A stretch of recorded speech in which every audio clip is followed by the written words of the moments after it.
Biden's not doing anything like that. Look at the contrast of just this weekend. You got Donald Trump in Detroit talking to 8,000 people, and then at a black church, of course. They keep saying, oh, black people are going to him. Can we look at the church? But he goes to this black church in Detroit, and his campaign does not take any steps to avoid the pews being completely filled with white people, with white Trump supporters.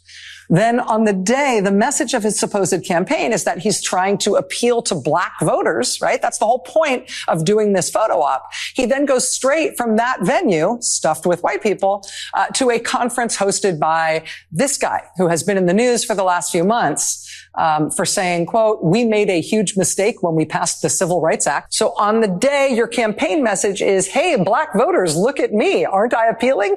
Going from the black church that's inexplicably full of white people right from there to go be with, to go do an appearance with the MLK was awful and the Civil Rights Act was a mistake guy. Oh, that's gonna hurt. In the words of the random New Yorker yelling across the subway at a girl confronting her boyfriend for eyeing someone else on the train, drag his ass. But what we are contending with in our politics right now is a movement that is not doing normal politics and is not competing in normal political terms. They're not trying very hard to compete on normal political appeals. What they are trying to do instead is take power by menacing and chasing out of the country anyone who opposes their leader. So Trump visited a black church on Saturday in a desperate and botched attempt to stir up support amongst black voters in Detroit. Many online were quick to point out that the allegedly thousands deep black crowd were missing some melanin. In fact, it looked like most Trump events, uncrowded, culty, and majority white.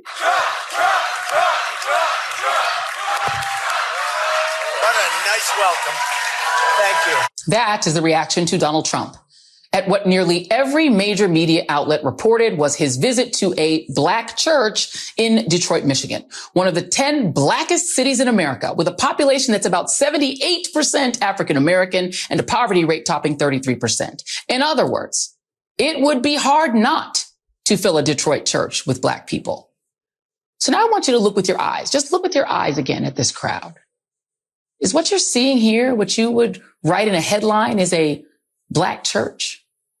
And yet, here was the headline in the New York Times: Trump, in pitch to black voters in Detroit, cast Biden as anti-black. And the Washington Post: Trump portrays rampant crime in speech at black church in Detroit. In the Associated Press: Trump blasts immigrants for taking jobs as he courts voters at a black church MAGA event in Detroit. The Detroit Free Press even ran a photo series online with the headline, Trump visits Detroit church to woo black voters. But what they somehow forgot to show was how overwhelmingly white that crowd was. And also how many empty seats there were in that sanctuary. But of course, that wouldn't get in the way of Trump HQ presenting it as a win for Trump's appeal to the black community, akin to how they framed his Bronx rally, despite what many locals said. He was in there 4 years already. What did he do for us? Absolutely nothing. I'm born and raised here. But MSNBC's Rachel Maddow was on hand to offer her perspective on not only the clear and obvious scam here, but who Trump surrounds himself with, stating it's one thing to assemble a photo op like this, only to go straight from that event to another where it is filled with people who have made the most profoundly anti-black statements imaginable. That's right, after this event, Trump went on to deliver the keynote speech at the Turning Point USA, quote, People's Convention, alongside his old buddy, far-right activist with the shittest haircut around, Charlie Kirk. A man who has made claims like if he sees a black pilot, his immediate thought is to hope that they're actually qualified. We're living through an era in our country's political life right now, which is not politics. And if you want to call it the most romantic possible thing, I think you could call it revolutionary, right? Just like gangsterism is a familiar trope for us in our favorite American drama, we also romanticize revolution and revolutionaries as much as any country on earth. But what we are contending with in our politics right now is a movement that is not doing normal politics and is not competing in normal political terms.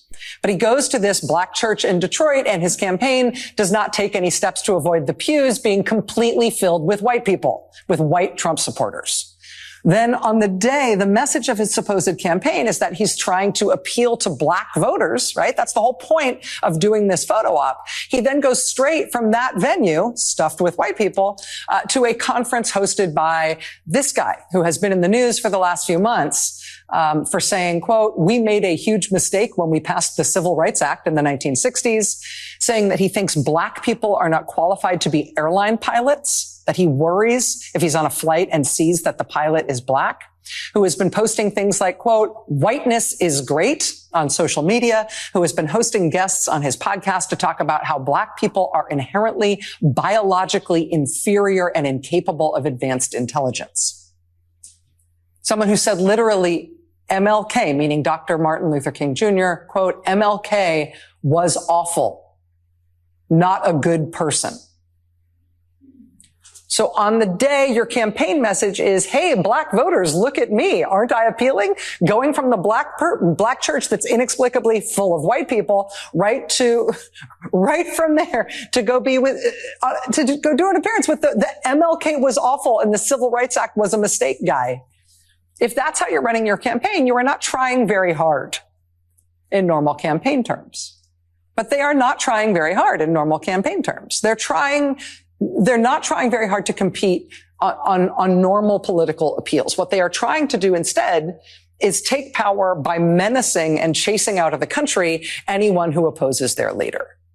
It's the end of politics. Let's just do it by force, because physically we mean it just the way we say we're saying it. We mean it just the way you're hearing it. We're coming for you.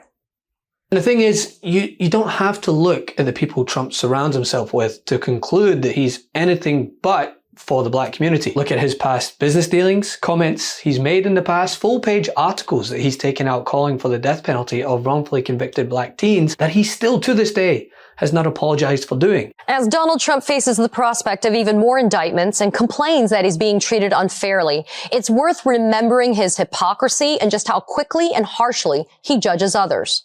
In 1989, he took out a full-page ad calling for the death penalty for 5 young teens who were falsely accused of brutally attacking a Central Park jogger.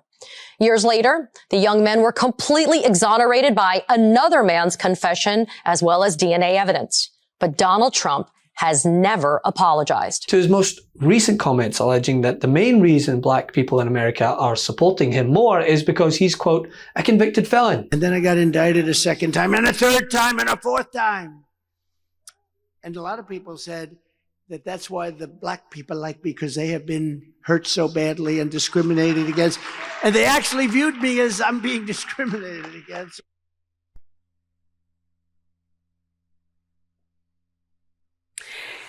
Can you get more insulting?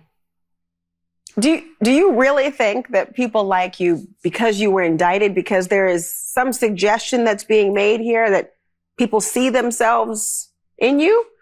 He's just like me. I too have been indicted. That discrimination and all that accompanies it can be reduced to what your experience has been. I guess stereotypes might be the new platform here. Forget a family man. Forget a businessman. Forget actual policies you might hold and want to put out into the universe. No, you must like me because you too have had a run-in with the law. Well, why isn't that the pitch for all voters, right? He has said that he is the outsider, the consummate outsider outside the establishment. Why is think that only appeals maybe, or that's why black voters like you? Well, you cannot make this up, you realize. And it's coming from a political frontrunner who's hoping to get more votes, not alienate voters. It tells you exactly what is wrong with where we are today. You know, earlier today, President Joe Biden's campaign made this statement, calling Trump, well, the proud poster boy for modern racism. Now, I'm going to let you decide whether he is, in fact, as advertised. That's up to you to make that conclusion or not. But what he is selling, he hopes black voters are buying, that they are a monolith, that they too face indictments, that they think of discrimination only as it relates to the cases perhaps against him. And that's enough for them. And that is his final pitch in the wee small hours of the morning to voters at least hours before the polls open in South Carolina. To which you have to say, what the Friday is this? So no, it is far from surprising that he couldn't fill a black church with actual black voters and had to resort to his usual manipulation tactics to make it appear so. If you looked at the carefully selected images in their online story, you would probably guess the crowd inside that sanctuary was overwhelmingly black and pro-Trump, literally cheering for him and chanting his name. And you would be forgiven for believing that this reinforces what seems to be the new hot narrative, that it is black people, specifically black men, who are driving Trump back into the White House with their overwhelming and historically growing support. When the actual reality that you can see with your own eyes and know if you peel back the layers just a little bit is that Trump spoke to an overwhelmingly white crowd inside a large Detroit church that, yes, does indeed have a black pastor, but which merely served as a venue. And that the people who participated in the roundtable, like those in the audience at that church, were already Trump supporters, not some new historic black supporters of Trump.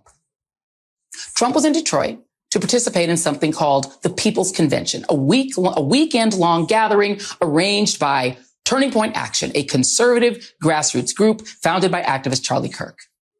It would have been easy enough to ask some of the attendees at that roundtable if they came to that church from the convention. And while several of these stories note that Trump harped on crime as part of his presentation, doesn't it seem kind of ironic and pretty relevant that the guy saying that just recently got convicted of 34 felony counts in New York? I mean, Trump raised the crime rate in Detroit just by being there. Enough! Send him to the big house, not the White House.